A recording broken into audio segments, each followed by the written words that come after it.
வணக்கம். ஆகாஷ்வாணி புதுச்சேரி செய்திச் சுருக்கம் வாசிப்பவர் கோதை நாயகி. உத்தரப்பிரதேச மாநிலம் லக்னோவில் உள்ள பிரம்மோஸ் விண்வெளி பிரிவில் தயாரிக்கப்பட்ட முதல் தொகுதி பிரம்மோஸ் ஏவுகணைகளை நேற்று மத்திய பாதுகாப்புத்துறை அமைச்சர் திரு ராஜ்நாத் சிங் அம்மாநில முதலமைச்சர் யோகி ஆதித்யநாத்துடன் இணைந்து கொடியசைத்து தொடக்கி வைத்தார்.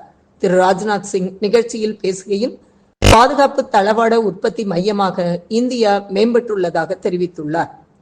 நிலவின் மேற்பரப்பில் சூரிய கதிர்களால் ஏற்படும் தாக்கம் குறித்து சந்திராயன் 2 விண்கலத்தில் உள்ள கருவிகள் பதிவு செய்து தகவல் அனுப்பியுள்ளதாக இஸ்ரோ தெரிவித்துள்ளது.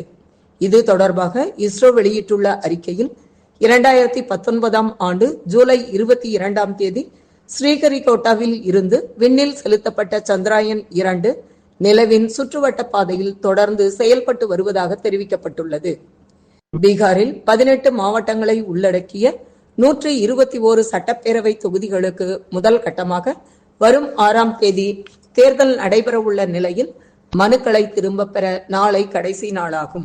அன்றைய தினமே இறுதி வேட்பாளர் பட்டியல் வெளியிடப்படும் என இந்திய தேர்தல் ஆணையம் அட்டவணையில் குறிப்பிட்டுள்ளது.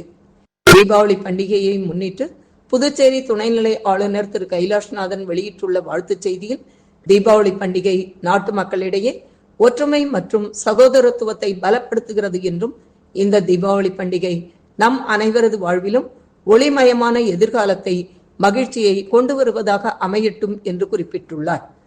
தெற்கு அந்தமான் மற்றும் அதையொட்டிய தென்கிழக்கு வங்கக்கடல் பகுதிகளில் வளிமண்டல கீழடுக்கு சுழற்சி நிலவுவதால் தமிழ்நாடு மற்றும் புதுச்சேரி காரைக்கால் பகுதிகளில் இன்று முதல் வரும் 23ஆம் தேதி வரை கனமழைக்கு வாய்ப்புள்ளது என்று சென்னை வானிலை ஆய்வு மையம் தெரிவித்துள்ளது.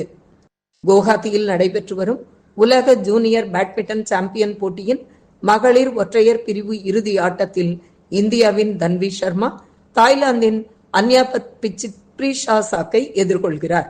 இத்துடன் இந்த செய்திச் சுருக்கம் நிறைவு பெறுகிறது.